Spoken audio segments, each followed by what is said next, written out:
Building speed on guitar is something that a lot of people want to work on, but sometimes it can be difficult to approach how to get faster on guitar and what areas you need to work on to build that speed. I'm going to show you guys a lick that you can practice that's very simple, and you can use it for building speed where you can focus pretty much solely on your technique and bumping up that BPM, and you don't have to worry about playing a super technical lick. We're going to focus on a few different aspects of speed picking to make sure that you understand exactly what approach you need to take to get those speed gains. First thing, we're going to talk about our picking hand.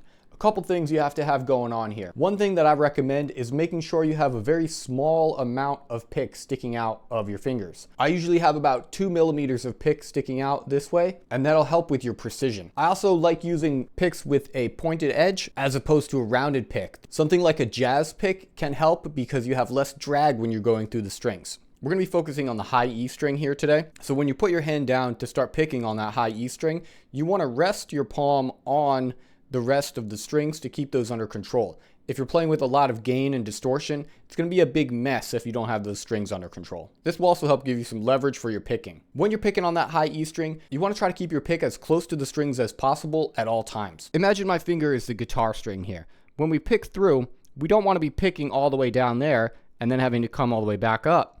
You want to try to keep your pick so when it goes down, it comes right back up, stays very close to the string and moves back and forth in a very efficient motion. Building efficiency in your picking hand is very important to building speed. With your pick, you also want to make sure that you're not picking parallel to the string, but at a slight angle, about a 45-degree angle. So I'll use my finger again as an example. If you're picking, you don't want your pick to be flat against the string. You want it to be at an angle like that. So it's cutting through at a 45-degree angle. That'll help you pick through the string much quicker, and you won't get stuck on the string. If you're picking parallel to the string, there's a good chance that you're going to get stuck and you're not going to be able to pick all the way through. If you have your pick at an angle, you can effortlessly glide through the string. What you want to do now is practice picking consistent 16th notes. If you guys don't know what 16th notes are, it just means there's 4 notes per beat. So we can hold down on the 5th fret here on the high E string. You're going to pick at a relatively slow tempo at first. Using a metronome, if possible, will help you immensely. You want to start picking at a relatively slow speed, especially if we're going to be getting all those 16th notes in there. 16th notes are usually counted as 1 E and a per beat. So we have 1 E and a, 2 E and a, 3 E and a, 4 E and a. You want to make sure you're consistent with that picking and that you're not getting stuck or having a beat that's not consistent. When you're feeling comfortable at whatever speed you set at first, then you can bump the speed up and it'll be a really easy way to track your progress. I recommend starting at around 60 BPMs, 60 beats per minute, and bumping your progress up from there. If you can do 60 very easily, you can just move up right away and see where it starts to get challenging. When you're doing this, make sure that in your right hand, you're keeping low tension. If you're playing with a lot of tension in your right hand, you're going to get tired out really quickly. You want to be able to keep this speed going consistently for about a minute. So set a timer and practice that and focus on your right hand tension, making sure that you're not tensing up and you're trying to stay loose in that hand. The other thing we want to work on is hand synchronization. So this comes into play when we're actually going to be playing a lick here. We're going to be keeping that same speed going. You might have to bump it down lower than you're used to, but instead of just picking on the 5th fret here, now we're going to pick 5, 6, 8, 8.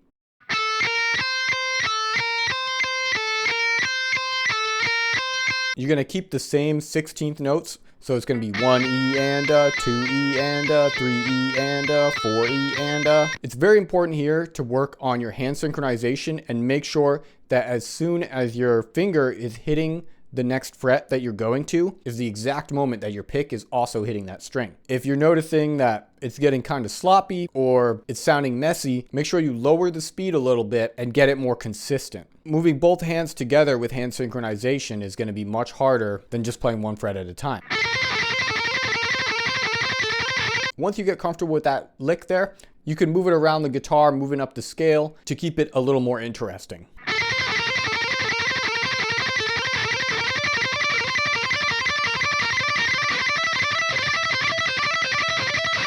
If you recognize that, this lick is actually from Highway Star by Deep Purple. Make sure you're keeping tension low in your left hand as well. While you're building speed, you want to pay very close attention to your technique. Otherwise, it's going to hold you back and your hands are going to get tired after playing for 2 seconds. That's why we want to start playing slow and focus on our technique and build the speed up from there. Try to keep your fingers as close as possible to the fretboard as well, even when you're not using them. You don't want to be flying all the way back here with your fingers, because then you're going to have to do much more movement, and that's going to make it much harder to stay in sync and much harder to play faster. Try the lick out on different strings. It's going to feel different depending on which string you're playing on. The thickness of the string and the tension is going to change how your picking is going to feel. So you want to get used to doing this on all the different strings. If you have any questions about this, let me know in the comments below. If you enjoyed this video, don't forget to like and subscribe. I really appreciate you guys watching. I hope you have a great one.